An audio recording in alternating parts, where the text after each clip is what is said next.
représente le mouvement Colibri. Est-ce que tu peux rapidement m'expliquer ce que c'est ?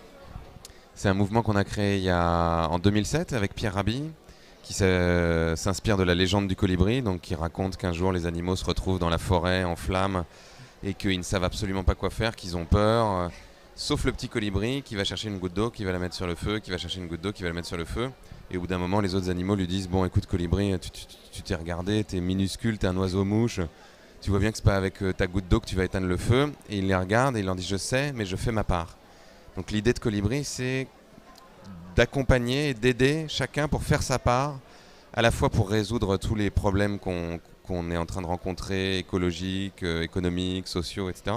Mais aussi faire sa part pour construire un monde où l'humain et la nature sont vraiment en harmonie. D'accord. Aujourd'hui, on est au Festival du Livre à Montsartou et le thème principal, c'est Même pas peur. Concrètement, est-ce que tu peux nous expliquer une action Colibri qui englobe ce thème Même pas peur ?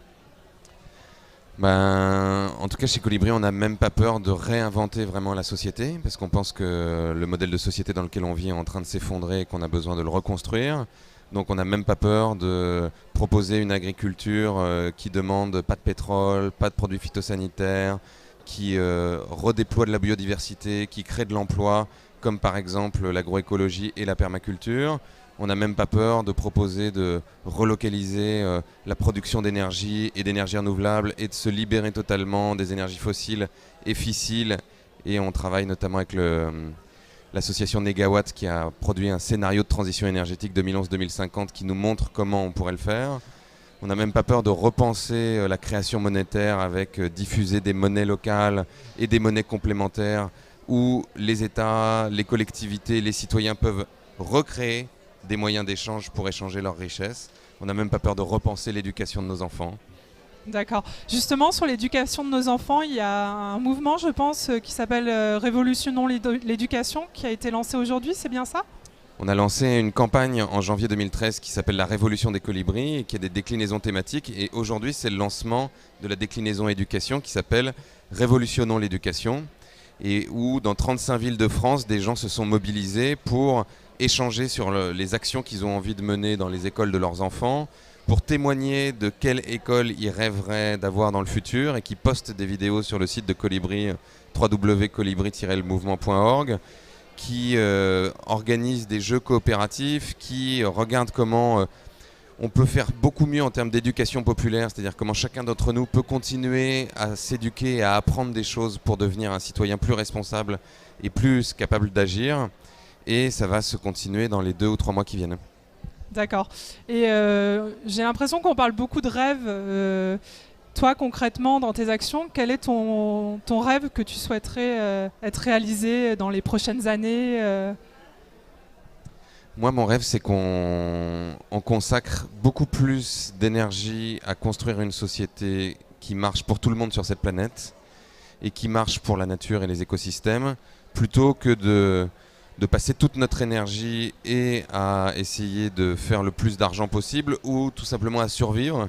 Parce qu'aujourd'hui, on voit qu'il y a une espèce de disparité où il y a très peu de personnes qui concentrent l'essentiel des richesses monétaires de la planète et énormément de gens qui sont réduits à survivre ou à survivre au sens premier du terme parce qu'ils n'ont pas suffisamment à manger, qu'ils ne peuvent pas être soignés, abrités, ou à survivre intérieurement, à vivre une vie qui n'est pas satisfaisante, qui n'est pas épanouissante, aller travailler parce qu'il faut gagner un salaire et pas parce que c'est quelque chose qui nous épanouit et qu'on a envie d'exprimer dans notre vie.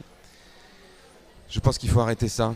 Je pense qu'on est capable aujourd'hui de produire beaucoup plus de richesses qu'on en a produit dans toute l'histoire de l'humanité, qu'on a une capacité d'invention extraordinaire, qu'on commence à avoir des moyens de s'organiser collectivement qui sont inédits, à la fois des moyens en termes d'animation et de savoir vivre ensemble et des moyens technologiques avec Internet, etc. Donc mon rêve, c'est qu'on mette toute cette énergie au service de vivre ensemble harmonieusement sur cette planète, de nous épanouir, de nous faire du bien et de préserver nos écosystèmes. Et dans ta vie quotidienne personnelle, est-ce que tu peux nous donner justement un exemple d'une action concrète que tu fais, même à titre personnel, pour essayer de réaliser ce rêve ? On pourrait parler de plein de choses, mais moi, la chose qui me tient le plus à cœur depuis tout le temps, c'est de faire ce qui me passionne le plus dans la vie. C'est-à-dire que je me suis jamais résigné à ce qu'en sortant de l'école, je sois obligé d'aller travailler, je suis obligé d'aller faire un truc qui me plaît pas. Et j'ai toujours dit non, moi il faut que je découvre qui je suis, quels sont mes talents, comment je peux les mettre au service des autres, de la société, comment je peux me lever chaque matin et être heureux d'aller faire ce que je vais faire et de faire quelque chose qui a du sens pour moi. Et ça, je pense que c'est l'action la plus importante qu'on peut faire. Parce que finalement, si notre société est tellement déséquilibrée et vit tellement mal, c'est vraiment beaucoup des phénomènes de compensation. C'est-à-dire qu'on va consommer comme des malades et passer notre temps dans les supermarchés, on va partir à l'autre bout du monde en avion, on va être agressif, violent, on va avoir une éducation avec nos enfants qui est extrêmement stricte. Parce que je pense qu'il y a une espèce de déficit d'épanouissement chez nous, qu'il y a quelque chose qu'on a besoin de combler, et que si on était dans une forme de bonheur au quotidien, on passerait beaucoup moins d'énergie à combler ça. Donc ça, je pense que c'est la chose fondamentale. Et puis après, évidemment, se poser la question dans chacune de nos actions de l'impact que ça peut avoir sur la nature et de l'impact que ça peut avoir sur les autres êtres humains. Donc que ce soit ce qu'on achète, que ce soit la façon dont on se déplace, que ce soit la façon dont on se chauffe, la façon dont on isole ou non notre logement, la façon dont on se nourrit, la façon dont on éduque nos enfants.